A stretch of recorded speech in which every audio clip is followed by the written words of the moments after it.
Okay, everyone. So I wanted to walk through the blogging system that we use for the assignment just to write the two short Comm articles. And I built this website. It's not terribly, modern or anything. It's been like this for many, many years. You can see there's a lot of different articles already written by students from previous years. So there's a lot of stuff to kind of get inspiration from. Now, the way we're going to do it is I'm going to send you an email with a password in it, and you're going to be able to follow the exact process that I've done here. Now, why have I created this assignment? Well, I want to get you guys used to using different stuff. So in this case, we're going to use WordPress. And I also want you to get used to building some confidence with communicating your voice, your ideas. Okay? So in order to log in, we're going to head to the URL, theliquidearth.org, not .com, because that is I think it's a soap or lifestyle store.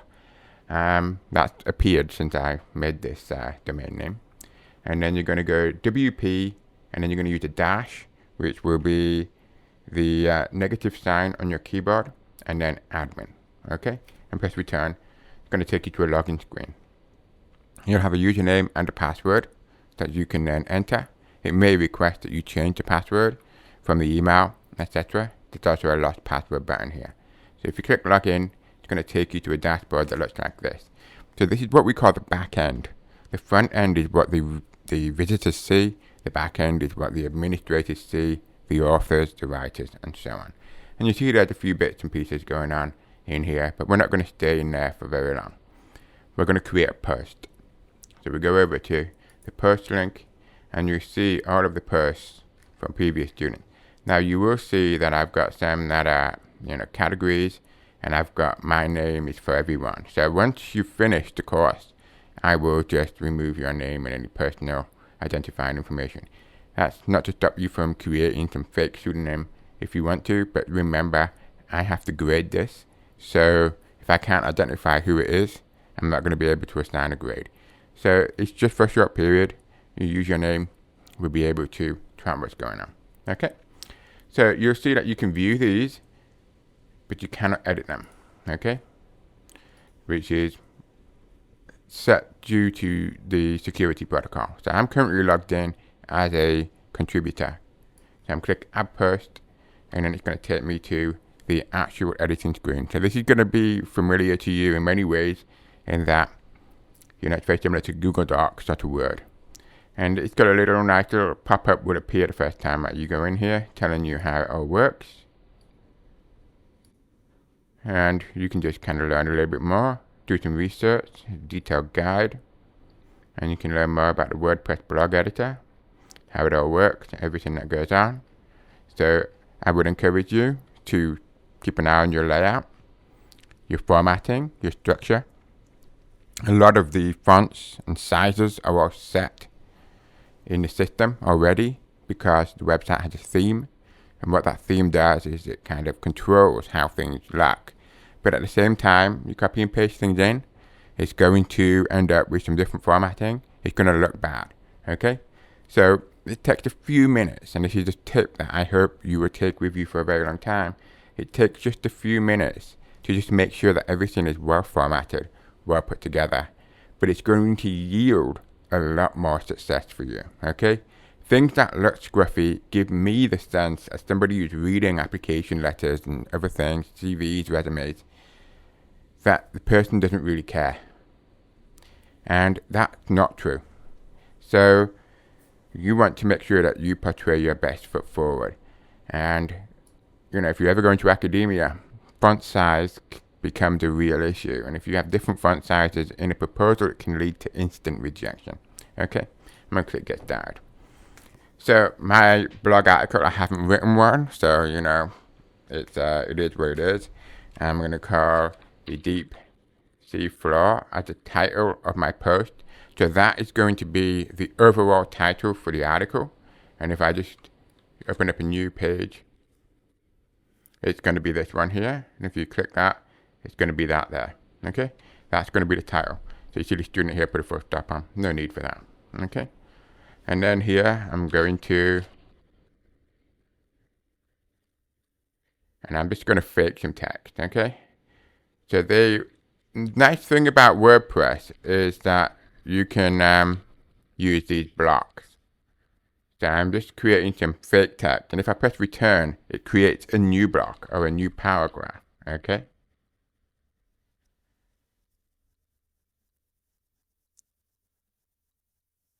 So now I have 3 paragraphs of fake text, and if I click the block, this block has been set to a paragraph block. So you can see over here, if I just click that, paragraph block, and I can kick it, and I can change it to anything I want. So you've got some nice kind of structure in here that we can do. Okay. So I can change it to a quote block. Doesn't change anything. Okay. I can change it to a header block, which changes it to the same font as above. But most of the time you're going to want paragraph. Okay. You can italicize. You can make things links. You can also do other things, even more things. Okay. There's a lot of things that you can do with this particular system. The next thing is if I want to add an image.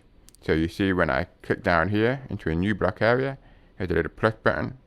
I can go all the way in. They have lots of different styles of blocks, right? A little bit overwhelming in a way. But the most common one that you might want is an image block. So you can get an image block, and we can go insert from URL. Now, images, copyright, ownership are all very real things. We need to be very respectful for people who have created content. So you want to put an image in to help illustrate this.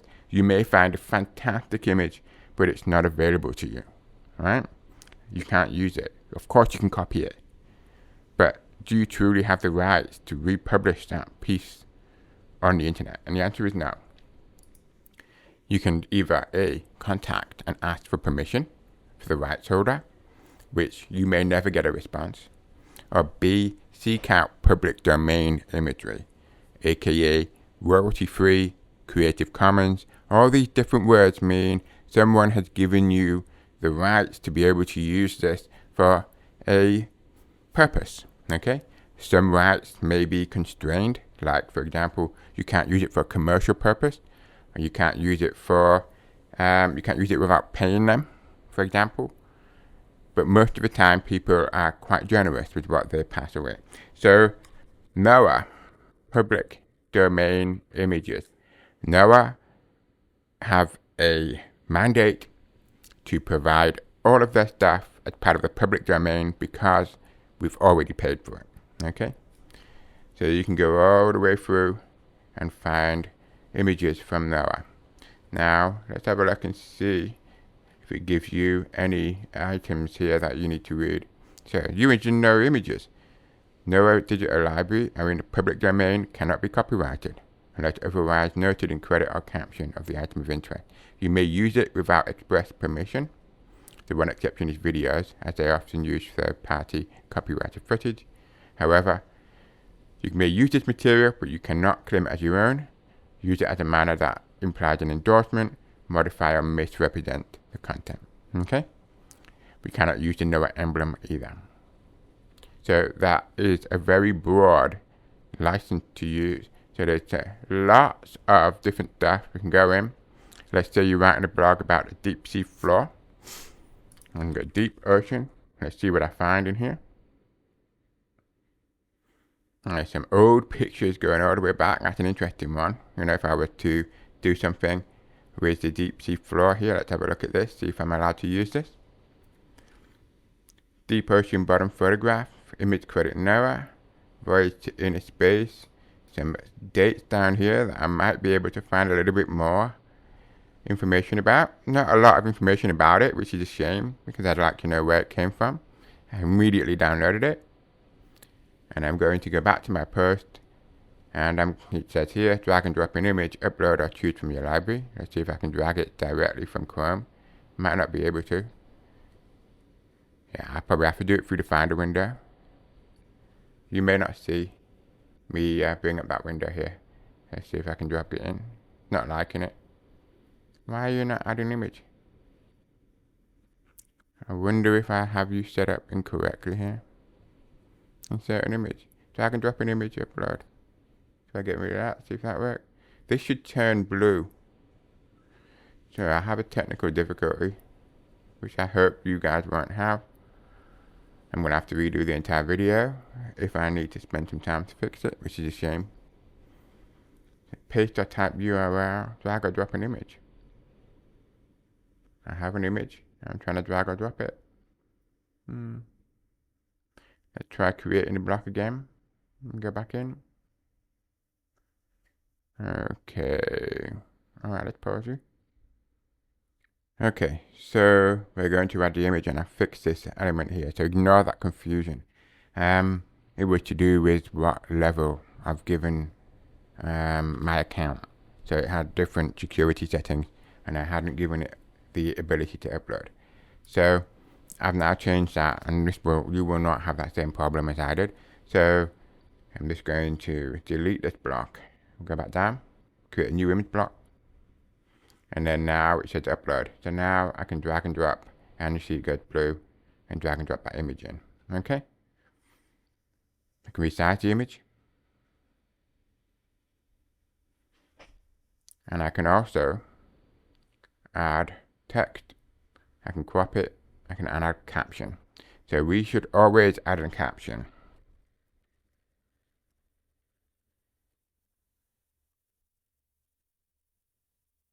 Image from Noah, and I always like to just put the link back to the original source. Okay, and what that does is allow some attribution to be shown. Okay, so everything you can do, right? You can change various pieces of information. You can change the style. That may even allow you to resize it as well. You can keep aspect ratios, and you can change the size of the image and the resolution of it as you need or want. Okay, so there's a few tools that you can use in this. Now you can't really do much more with that, and sometimes it looks a little bit weird. You know, you're gonna have this image block. So if you structure your article, you're going to try and figure out how best to handle this. Now there are other ways that we can add an image, and it's called an inline image. So I'm going to take my cursor, I'm going to put it in the top block. The editing tools appear, drop down, and then I'm going to go inline image. Okay. Media library will have all of the images that students have used over the years. But you always want to upload your new one, okay? Let's get out there. I'm just going to drag and drop it in. So there's my image. It's in there. I can add some alt text. I can add a default caption, description, etc. That will automatically be populated.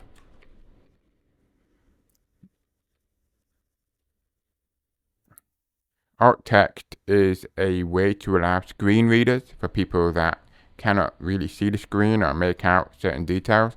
You can provide alt text that just allows the screen reader to describe it.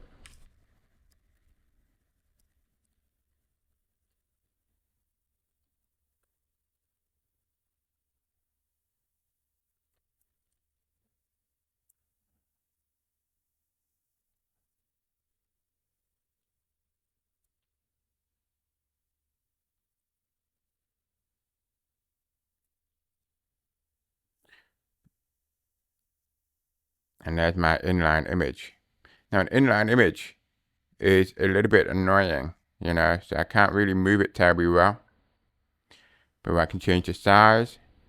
We can do some little stuff with it, but it's not terribly easy to move around. It's not letting me select it. I hover over it, I might just be able to get something. I can change some of this, various bits and pieces, but it's not terribly good. So when I finish publishing my post, we're going to see exactly what it looks like once I finish this particular element. And I think where you place the cursor is going to be pretty important for an inline image.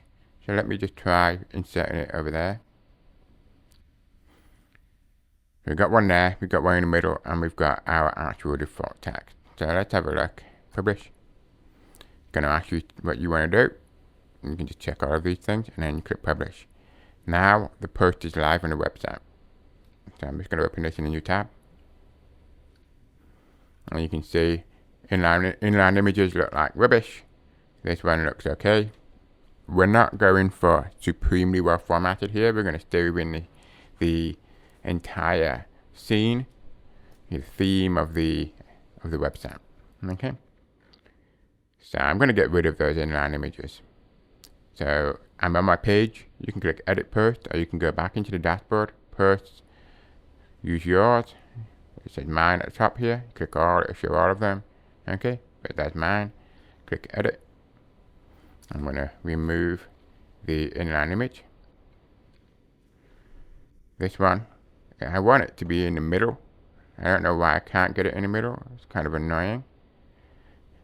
I can go align center and get it in the middle. I'm happy with that. Click save. View post. And there we go. Looking a little bit nicer now. Okay. And that is as simple as it needs to be. You don't need to worry about anything else.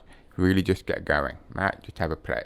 Now, those of you worried about other people editing your post and whatnot, or stealing your post, I know exactly when it was published, and you should just take your link and add it to Brightspace the minute that you click publish. Okay?